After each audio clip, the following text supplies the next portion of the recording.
Եվ երբ Հովհաննեսի պատգամավորները գնացին, նա սկսեց ժողովրդին խոսել Հովհաննեսի մասին. «Ինչ տեսնելու համար դուք եկաք անապատ, քամուց շարժվող մի եղեք, ինչ տեսնելու համար դուրս եկաք անապատ, քամուց շարժվող մի եղեք, հապա ինչ տեսնելու համար դուրս եկաք, փափուկ զգեստներով զարդարված մի մարդ, ահավասիկ նրանք, որ փառավոր զգեստներով են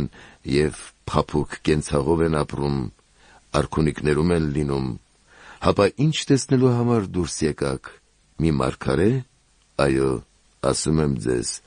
առավել քան մի մարգարե, որովհետև Հովհաննեսը նա է, որի մասին գրված է. ահա քո առաջից ուղարկում եմ իմ պատգամավորին, որպեսզի քո առաջ քո ճանապարհը պատրաստի։ Ճշմարիտ եմ ասում ձեզ, կանանցից ծնված